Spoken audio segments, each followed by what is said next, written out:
Sibiya's rush back to court. What's the real urgency? Today, Lieutenant General Shadrack Sibiya storms back into court, demanding reinstatement as Deputy National Police Commissioner. But what's fueling this sprint to the bench? Let's unpack the power play.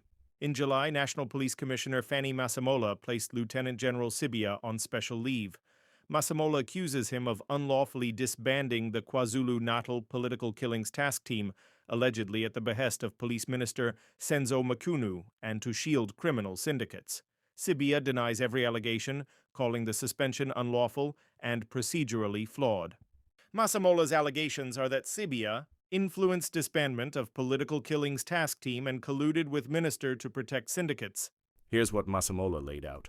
Sibiya allegedly issued instructions to dismantle the task team charged with probing political assassinations.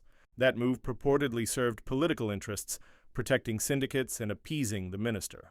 Masemola says the process was tainted by bias and conflict of interest. Sibiya has set a lightning-fast ultimatum. Rescind my suspension by last Friday or face urgent court action. Why the hurry?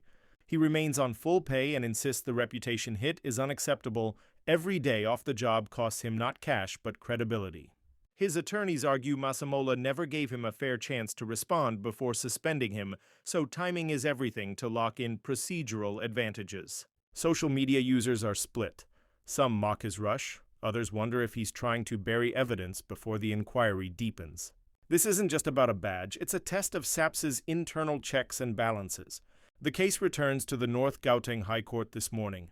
Sibiya wants suspension declared unlawful, immediate reinstatement, and costs paid by Masemola. Masemola, for his part, says the matter belongs in court and refuses to back down. A full bench may now be asked to weigh in, raising the stakes even higher. Beyond the courtroom duel, this fight shines a light on leadership fractures in SAPS at a time when South Africa craves accountability. What does due process mean for citizens seeking justice? If you believe in transparent policing, comment below. Should Masemola have gone to court, or did Sibiya overstep? Don't forget to like, subscribe, and hit the bell for every update on this showdown. I'm Skybriedge. Stay vigilant, stay informed.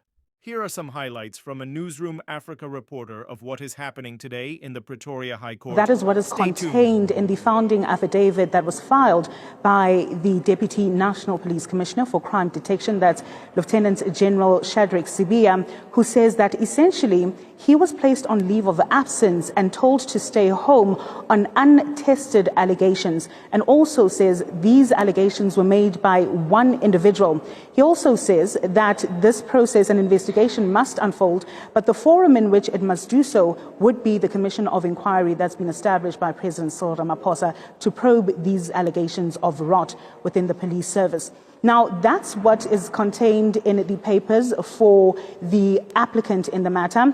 But let's look at what is in the respondent's papers. That's Fanny Masemola, the National Police Commissioner. He says that the decision to place Sibiya on leave of absence was not taken based on the 6th of July media briefing by Top Cop in KZN, Nhlanhla Mkhwanazi, and instead is a series of events that unfolded that have led to this decision. He first places us on the 31st of December 2024 when he said that he took leave until the 13th of January 2025. He says on that very same day that he was placed, or that he took leave that would have been approved by his political head, that's then Police Minister Senzo Mchunu. Then the directive came from the minister to his office saying that there must be an immediate disbandment of the Political Killings Task Team in KZN, also saying that they require a preliminary report in that regard.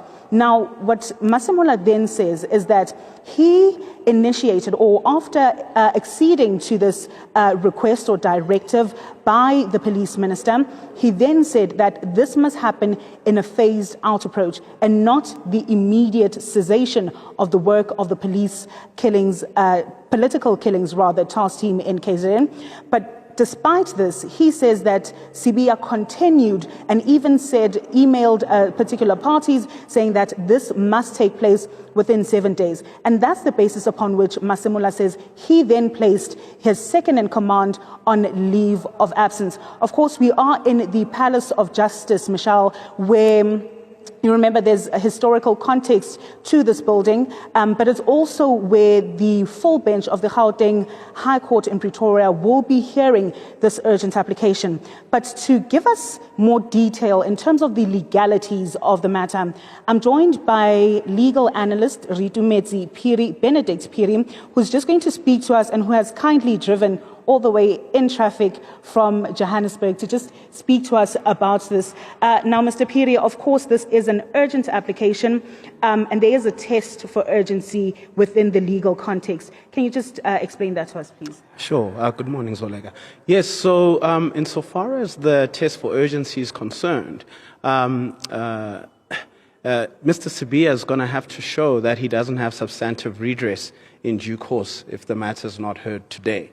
And really what he has to show is that with the operation of time, his rights will become eroded, such to the extent that they'll really be hollow in the future. And that's going to be a little bit difficult because ultimately what he complains about is to say, well, my boss has put me, said I must stay at home, and what that has done is it's institutionalized General Mkhwanazi's allegations against me, and that really is what then creates a stink around me, and the longer it goes on, then I won't be able to deal with it. But that's not really the issue at stake here today, because he'd have to show that not being in the office really affects him in a way where if he had to challenge it later on, it wouldn't give him the redress he needed. He's also got a problem because if the issue is General Mkhwanazi's allegations, he did say in his court papers that he actually will take it up as a defamation matter. Secondly, if he does get disciplined in accordance with the police regulations for discipline, he'll have that forum to ventilate that in. And thirdly, if he does actually avail of the opportunity to mention what he wants to mention at the Madlanga Commission, I think that will also, exonerate him, so to say. So it's going to be tough going for him on the urgency front. Speaking of the Madlanga Commission, he also says in his papers that essentially this must be ventilated, or if there is to be investigations against him, they must be ventilated within the commission or before the commission, right? What challenge does this pose? Because does it mean that because there's going to be a commission of inquiry that will probe and possibly investigate his dealings or his potential involvement in the disbandment of the political killings task team, does it mean that the SAPS cannot have its own disciplinary processes? I don't think that's what it means. The argument that Mr. Sibiya makes is that the terms of reference of the commission essentially ensure that any type of investigation in this manner is ousted. But if you look at the terms of reference and you actually give them their practical interpretation, I don't think that's what's contemplated here. And if, the issue is that Mr. Sibiya really didn't give effect to an instruction by his superior that the phasing out of the political killings task team should be phased out as opposed to being immediate, then the issue is why would that require the Madlanga Commission to be dealt with? Because that's a direct contravention of, a superior's instructions. So I don't think that argument will hold water because of what we're dealing with in this particular instance. It's a contravention of an instruction from a superior. Yes, it may collaterally spill into the other areas, but that's it's a discipline issue within the police and not a Madlanga Commission issue. And very briefly, Ridu, the instruction to stay at home, it's unclear what this instruction is in the broader context of discipline within the SAPS, right? What will the court also have to determine in this regard? That's a good question, because I think ultimately the matter is going to come down to whether that instruction was a suspension.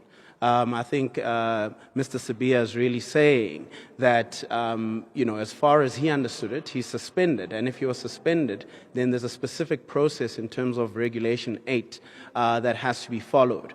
And that includes him being afforded an opportunity to make representations. So this instruction to stay at home did not have an opportunity to make representations, and he took it as if it's a suspension.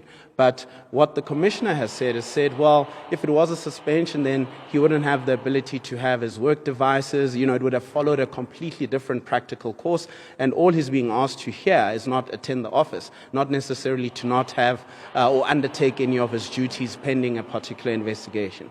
So I think from a court's perspective, there'll be a lot around how to interpret that, and the regulations are going to play a key role in determining whether it falls within the regulations or not.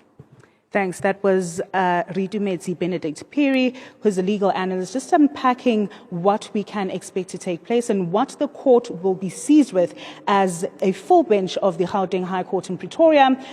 Here's the urgent application by Deputy National Police Commissioner Shadrack Sibiya to return to work. It's also interesting to note, Michelle, that in Masemola's papers, he does say that the investigation into the conduct of Sibiya was concluded in August this year. So it will be interesting to hear why he has not returned to work and what the outcomes of that investigation are.